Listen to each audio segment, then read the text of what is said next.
Hello friends, अब हम आज इस लेक्चर में करेंगे अकाउंटिंग टर्म्स। अब अकाउंट्स की एंट्रीज तक जाने से पहले कुछ बेसिक अकाउंटिंग टर्म्स के बारे में हम स्टडी करेंगे।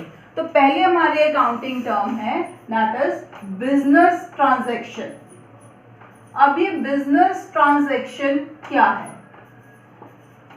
बिजनेस ट्रांजैक्शन होता है कि it arise out of the exchange of goods and services. जो हमारे गुड्स या सर्विसेज जिसमें हम डील कर रहे हैं, जब उसका एक्सचेंज होता है, परचेज होता है, सेल होता है, उसमें से जो that is called the business transaction. तो it's always in the monetary form. तो ये हमेशा मॉनेटरी फॉर्म में होनी चाहिए। इट मे मोस्टली ये दो पार्टीज की इन बिटवीन होती है, समटाइम्स ये इंडिविजुअल भी होती है। अगर मैं बोलूं फॉर एग्जाम्पल, एक शॉप है, that shop is of electronic goods shop. तो एक शॉप है एक्स इलेक्ट्रॉनिक्स। तो ये जो एक्स इलेक्ट्रॉनिक्स की शॉप है, तो हम सबको पता भी इलेक्ट्रॉनिक्स की शॉप में क्या होता है, like televisions, refrigerators, right? Then washing machines and like all these items. When a person, जब ये इलेक्ट्रॉनिक्स की शॉप में जो इन सब चीजों की सेल या परचेज हो रही है, that is a business transaction. क्योंकि सेल और परचेज, फर्स्ट ऑफ ऑल हमने बोला था, it arise out of the exchange of goods and services. Exchange हो रही है हमारे गुड्स एंड सर्विसेज। दूसरा पॉइंट बोला, इट इंक्लूड्स मॉनेटरी वैल्यू। इसमें मॉनेटरी वैल्यू इंक्लूड है। अब हमारी जैसे मैथ्स के बुक में यूजुअली एक वर्ड होता है राम। हर क्वेश्चन में मोस्टली राम ही होता है। Now Ram went to this electronic store और उसने वहां पे जाके एक स्मार्ट टीवी बाय करा। He buy a smart TV. इसने एक स्मार्ट टीवी बाय करा and the value of that TV is rupees 60,000, right? तो whether it's a business transaction or not, we will see. First of all बोला कि mostly ये दो parties के in between होती है। तो इसमें दो पार्टीज इन्वॉल्व है, X electronics first party, second party आ गई मिस्टर राम। सेकेंडली हमने बोला था it arise out of the exchange of goods and services. तो इसमें गुड्स यानी कि हमारा जो स्मार्ट टीवी है वो एक्सचेंज हो रहा है। थर्ड है कि इसमें मॉनेटरी वैल्यू भी इंक्लूड होनी चाहिए। तो इसमें हमारी monetary value of 60,000 is also included. तो ये परचेज और sale is a business transaction. अब ये हम हमेशा इस बिजनेस ट्रांजैक्शन का डुअल इफेक्ट आएगा। नेक्स्ट हमने फोर्थ पॉइंट पढ़ना है कि इसका हमेशा डुअल इफेक्ट आएगा। डुअल इफेक्ट कैसे? मिस्टर एक्स के लिए ये क्या हो रहा है, जो ये स्मार्ट टीवी है, मिस्टर एक्स इसको क्या कर रहे हैं, सेल कर रहे हैं। तो एक इफेक्ट इसके लिए आएगा, सेल इफेक्ट। ठीक है जी, सेल करके इनको क्या आ रही है, मनी आ रही है। तो हमेशा हर ट्रांजैक्शन का डुअल इफेक्ट ही आएगा। अब समटाइम्स जरूरी नहीं है कि बिजनेस ट्रांजैक्शंस हमेशा दो पार्टीज में हो। अब जैसे हमने एक चीज बोली, डेप्रिसिएशन ऑफ एसेट्स।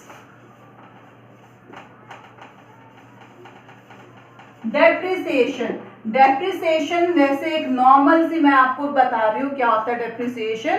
डेप्रिसिएशन का मतलब है वैल्यू कम हो जाना, किसी चीज की कीमत का कम होना। जैसे आज आपने एक फोन लिया है, एक एंड्रॉइड फोन लिया है 20,000 का। आज मैंने एक एंड्रॉइड फोन 20,000 का लिया। कल ही उसको मैं मार्केट में सेल करनी चलेगी तो मेरे को उसका मिला 19,500। देखिए एक बार इसको, मैंने आज एक नया फोन बाय करा। वो बाय करा मैंने 20,000 में और ये करा मैंने टुडे। लेकिन मैं टुमारो इसको मार्केट में सेल करने चली गई। सेल करने के टाइम मेरे को मिल रहा है जी, शॉपकीपर बोल रहा है मैं तो 19,500 ही दूंगा, तो जो इसका डिफरेंस आया 500 दैट इज डेप्रिसिएशन। तो डेप्रिसिएशन क्या होता है? कीमत का कम होना।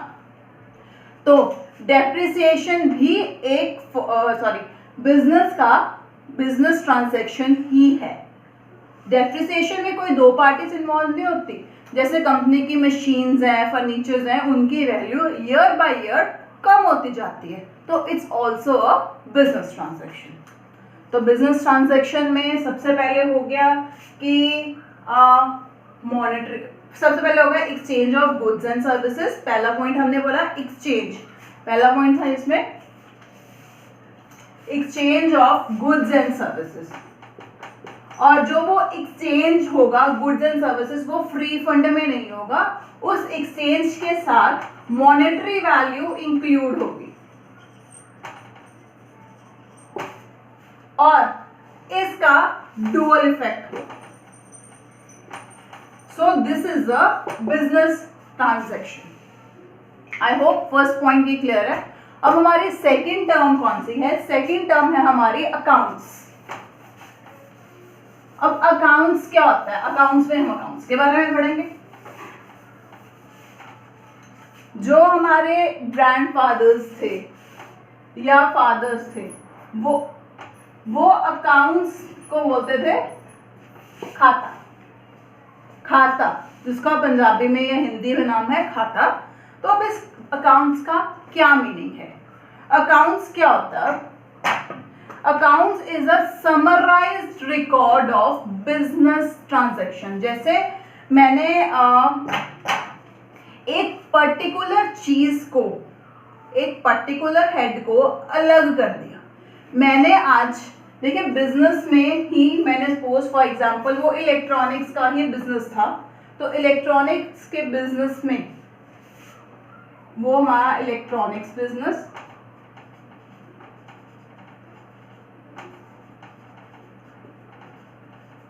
तो इलेक्ट्रॉनिक्स बिजनेस में he is dealing with television, he is dealing with air conditioner, he is dealing with refrigerator. एक सिंगल शॉप की बात कर रही हूँ जो हमारी वो एक्स इलेक्ट्रॉनिक्स थी, वो तीनों चीजों में डील करती है, लेकिन वो तीनों चीजें डायरेक्टली नहीं लेती कंपनी से, वो एक डिस्ट्रीब्यूटर से ये सामान उठाती है। नंबर 1 डिस्ट्रीब्यूटर से टीवी ले लिया, सेकंड डिस्ट्रीब्यूटर से एयर कंडीशनर ले लिया और थर्ड डिस्ट्रीब्यूटर से रेफ्रिजरेटर ले लिया। अब अकाउंट्स मैंने बोला एक पर्टिकुलर हेड का होता है, जैसे इसमें आएगा फॉर एग्जांपल परचेज अकाउंट।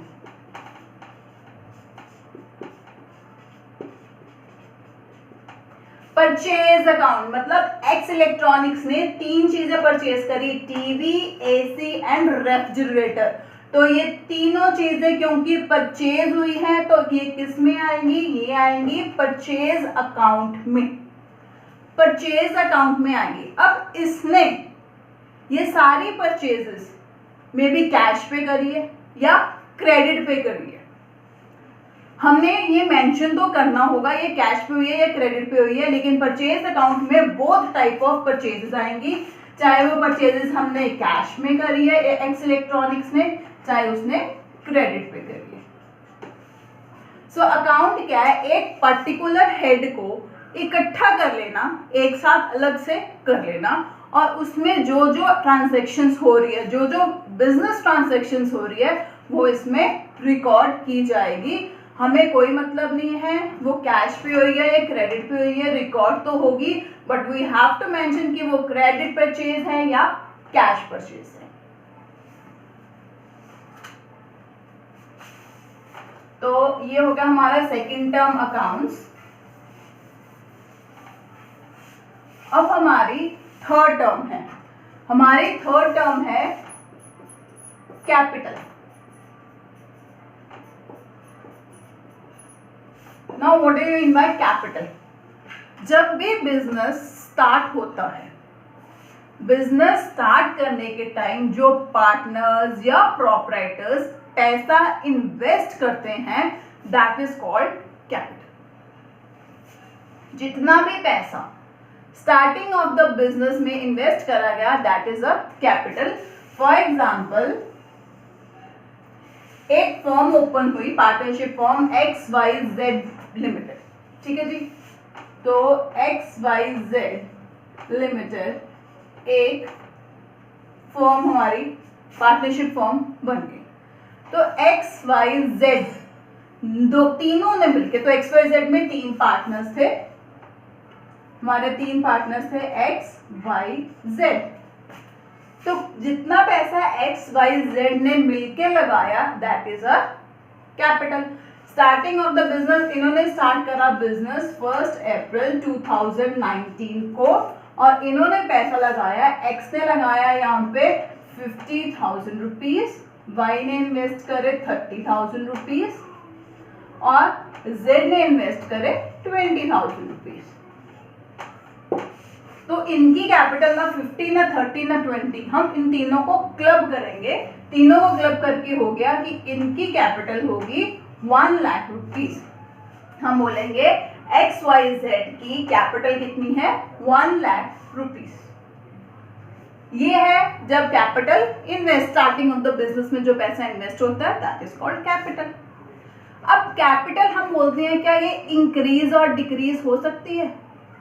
ये एक बार पैसा लगा दिया, अब ये इंक्रीज और डिक्रीज हो सकता है? बिल्कुल हो सकता है। अब अगर फर्म को या मतलब इस फर्म को दिख रहा है कि मार्केट में कोई न्यू अपॉर्चुनिटी है, तो वो क्या करेगी, वो फर्म बोलेगी हमें पैसा चाहिए, या तो वो लोन लेगी या पार्टनर्स बोलेंगे कि instead of taking the loan and giving the interest to the banks, क्यों ना हम थोड़ा थोड़ा अपने में से पैसा और लें।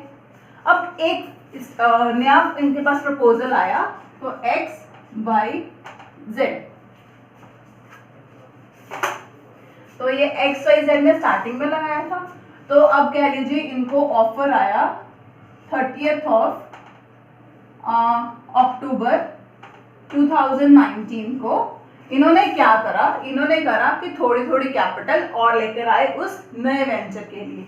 जैसे इसने डाली यहाँ पे 10,000 रुपीज, इसने डाल दिया जी 8,000 रुपीज और इसने डाल दिए 5,000 रुपीज। तो ये कितने बन गए जी 10, 18 एंड 5 23,000।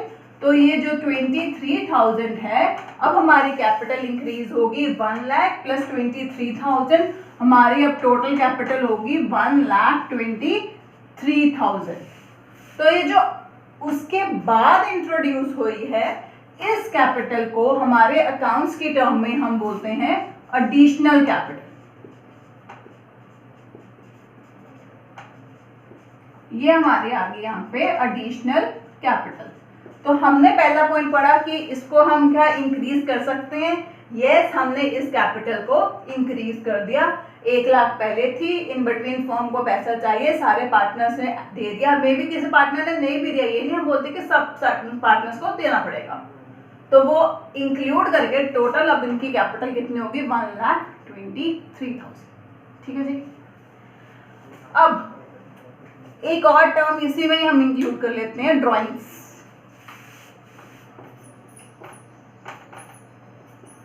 अब ये ड्राइंग्स क्या होता है, हम अब तक 10th स्टैंडर्ड तक यही पढ़ते आए कि जो ये चित्रकारी होती है, नॉट दिस ड्राइंग्स, हमने इधर लगा दी लाइन, एक इधर लगा दी तो ये ड्राइंग बन गई। लेकिन बीइंग एन अकाउंट स्टूडेंट्स, तो ड्राइंग्स का मतलब क्या होता है, जब एक पार्टनर, ये सारे पार्टनर्स या प्रोपराइटर जो भी हमारी फर्म है, वो अपना बिजनेस में से पैसा निकाल रहा है या गुड्स निकाल रहा है, that for personal use, that is called drawings. Drawings मैंने बोला कि वो जो पार्टनर है वो मनी भी निकाल सकता है अपने कैपिटल में से, उसने चाहे थोड़े से पैसे निकाल लिए, या उसने कोई भी जो बिजनेस की गुड्स थी, मतलब कोई भी सामान जैसे फर्नीचर है, चेयर है, टेबल है, कोई भी चीज उसने थी तो वो अपने पर्सनल यूज के लिए यूज करी, दैट इज कॉल्ड ड्राइंग्स। ठीक है जी। अब इसमें जैसे ये वाली एग्जांपल है हमारी चल रही है, इसने x ने 50,000 रुपीज इसमें लगाए, ठीक है जी। तो जो x ने 50,000 रुपीज लगाए, अब इसने क्या करा, इसने पैसे निकाल लिए, जिसको बोलेंगे इसने पैसे विथड्रॉ कर लिए, विथड्रॉ कर लिए, निकालने को बोलेंगे हमने विथड्रॉ कर लिए, वापस ले लिए। तो इसमें से x ने 50,000 रुपीज लगाया, तो इसने विथड्रॉ कर लिए, इसमें से 50,000 में से इसने 10,000 रुपीज विथड्रॉ कर लिए। तो अब रुपीज विथड्रॉ करे इसने, इसमें रुपीज, पैसे, गुड्स नहीं बोल रही, पैसे विथड्रॉ करे हैं, तो इसकी ड्राइंग्स कितनी आ गई, 10,000 की। तो जो पैसे विथड्रॉ करे उसको हम क्या बोलेंगे, ड्राइंग्स, ठीक है जी। तो हम कह सकते हैं, हमने ये दोनों चीजें पढ़ी, कैपिटल एंड ड्राइंग्स। तो कैपिटल क्या होती है, बिजनेस स्टार्ट करने से पहले, बिजनेस स्टार्ट करने के टाइम जो पार्टनर्स पैसा इन्वेस्ट करते हैं अपने फर्म में, दैट इज कॉल्ड कैपिटल। तो ये पैसा इन्वेस्ट हुआ कैपिटल, इट में इंक्रीज और डिक्रीज, इंक्रीज कर सकते हैं जब भी जरूरत हो, तो that is called additional capital. जब वो अपना पैसा या गुड्स, सामान निकाल लेते हैं, दैट इज कॉल्ड ड्रॉइंग्स। तो ये था हमारा proper capital, additional capital and decrease in the capital. इससे हमारी कैपिटल इंक्रीज हो जाएगी, इससे हमारी कैपिटल डिक्रीज हो जाएगी। सो ये हमारे हो गया थर्ड पॉइंट, ये हो गया फोर्थ पॉइंट। अब now the fifth point is, अब हमारा फिफ्थ टर्म क्या है, फिफ्थ टर्म है परचेज। परचेज का मतलब सिंपल सा है, अगर हम कोई चीज खरीदते हैं, जो चीज हम परचेज मार्केट से खरीद के लाते हैं, लेकिन for the business purpose is called purchase. तो अब इसमें ये नहीं है कि इसमें दो चीजें हो सकती हैं। पहली चीज है कि मैंने मार्केट से कोई प्रोडक्ट लिया, मैंने मार्केट से कुछ परचेज करा, कोई भी मैंने गुड ली मार्केट में, मैंने ली उसको ₹10 के अकॉर्डिंगली खरीदी मैंने मार्केट से, दैट इज माई परचेज। और उसको मैंने एज सच खरीद के अपनी कमीशन रख के आगे उसको मैंने 12 रुपीज में सेल कर दी। एक ये चीज होती है। दूसरी है कि मैंने गुड्स को परचेज करा, परचेज करके उसको यहाँ पे प्रोसेस करा, प्रोसेसिंग भी करी और प्रोसेस करके फिर उसको सेल करा। तो ये दो तरह की परचेज हो सकती है, चाहे हम मार्केट से परचेज करके इसको डायरेक्टली सेल कर दें अपनी कमीशन वगैरह कुछ बीच में या प्रॉफिट रख के। सेकेंड थिंग इज, हम पहले परचेज करेंगे कोई प्रोडक्ट, उसको फिर प्रोसेस करेंगे, फिर उसको सेल कर देंगे। तो फॉर एग्जाम्पल हमने कपड़ा लिया यहाँ पे, ठीक है जी, इस एग्जाम्पल में हम देते हैं, हमने परचेज क्या करा, यार्न, यानी हम क्लोथ परचेज कर, चलो यार्न परचेज करा हमने, यार्न को प्रोसेस करा, प्रोसेस करके इसकी हमने एक शर्ट बना ली, शर्ट बना के हमने मार्केट में सेल कर दी। तो दिस इज अ परचेज, जो हमने यार्न परचेज करा है। अब परचेज तो कर लिया, नेक्स्ट हमारी टर्म है इसमें परचेज रिटर्न।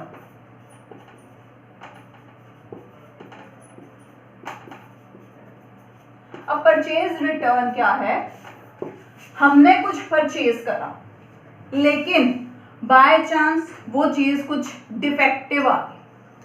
होता कई बार हम मार्केट से एक शर्ट भी लेकर आते हैं, घर आकर देखता कि इसमें तो डिफेक्ट है, हम अगले दिन उसी के पास वापस करने चले जाते हैं कि इसमें डिफेक्ट निकला।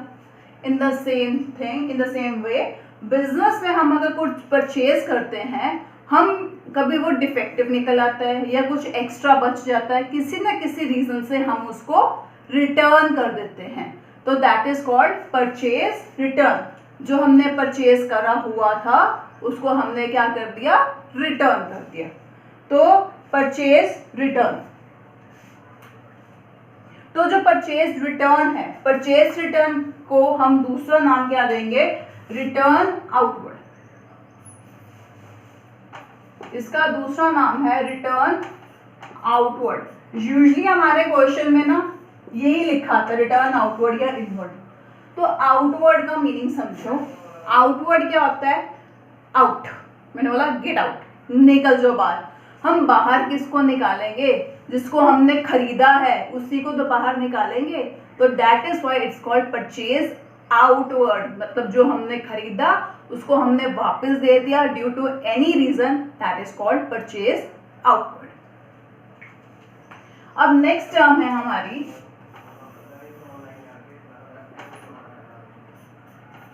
सेल्स।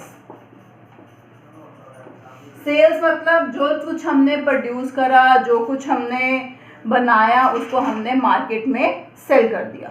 ठीक है, जो हमारा प्रोडक्ट था उसको मार्केट में सेल कर दिया, चाहे उसको हमने कैश पे सेल करा है या उसको हमने क्रेडिट पे सेल करा है, दैट इज कॉल्ड सेल्स। ठीक है जी। अब नेक्स्ट टर्म है हमारी सेल्स के बाद सिमिलरली सेल्स रिटर्न।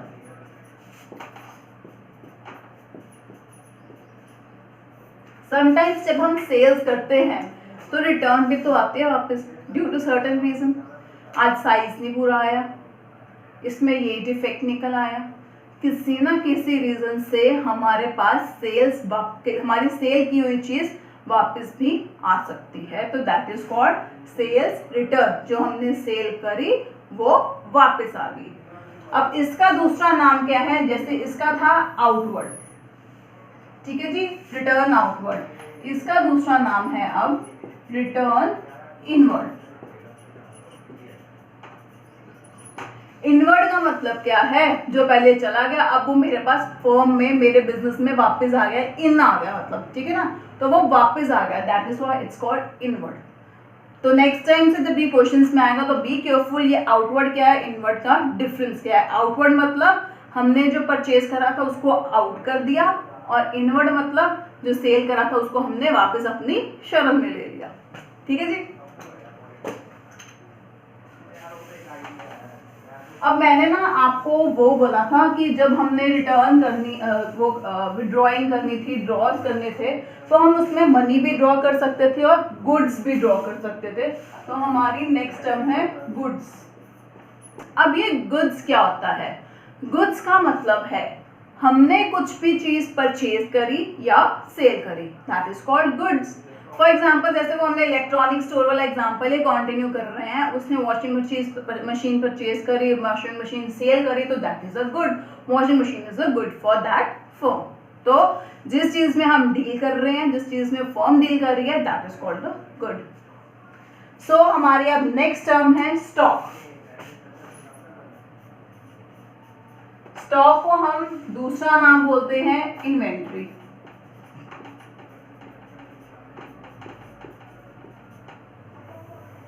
तो स्टॉक किसको बोलते हैं? स्टॉक का मतलब है हम हमेशा कुछ सामान अपने पास स्टॉक करके रखते हैं, इकट्ठा करके रखते हैं कि जब जरूरत हो उसको हम मार्केट में सेल कर सकते हैं, दैट इज अ स्टॉक।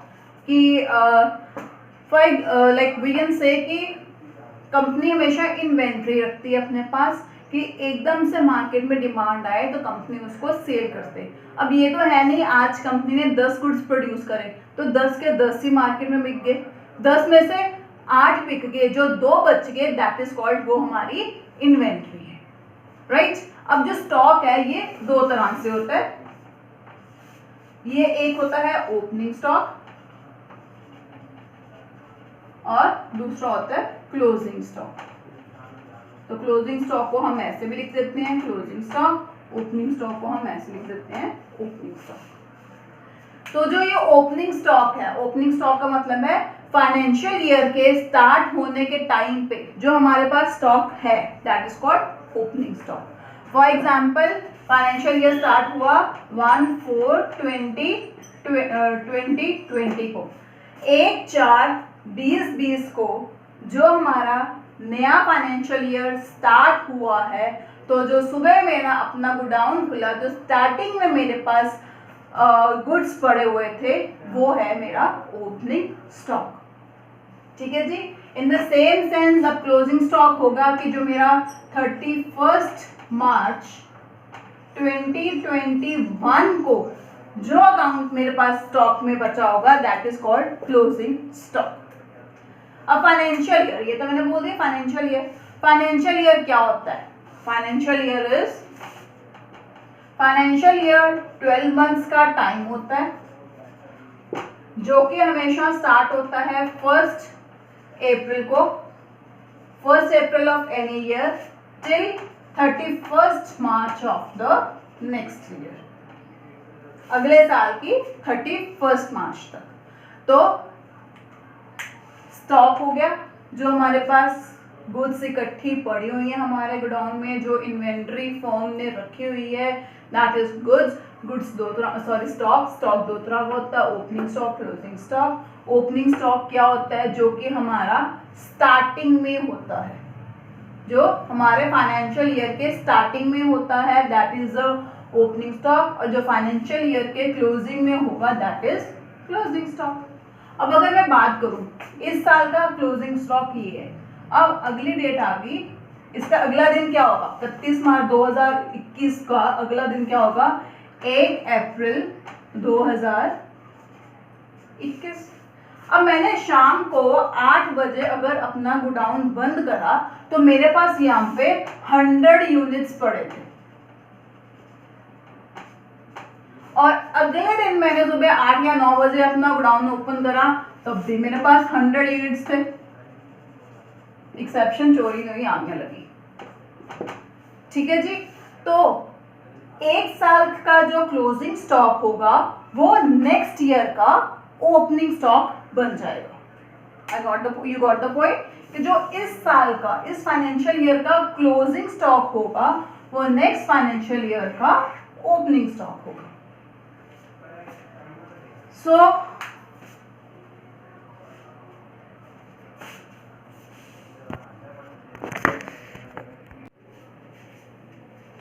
तो अब हमने ये तो देख लिया कि स्टॉक दो तरह का होता है, opening stock and closing stock. अब स्टॉक देखिए कौन कौन सा हो सकता है, और स्टॉक को हम इस प्रकार से भी डिवाइड कर सकते हैं। First is stock of raw material. Raw material होता है जो कच्चा माल, मतलब हमारा जो सामान, हमने जो गुड प्रोड्यूस करनी है, उस गुड को प्रोड्यूस करने के लिए जो हमारे रॉ मटेरियल लगेगा या कह लीजिए कच्चा माल लगेगा, जो हमारे बेसिक चीजें लगेंगी, that is called raw material. So second है स्टॉक, फर्स्ट है stock of raw material, second है work in progress stock. Work in progress क्या होता है?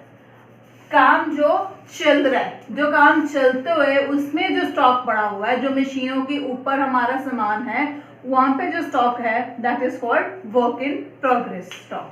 और लास्ट स्टॉक होता है फिनिश्ड गुड स्टॉक,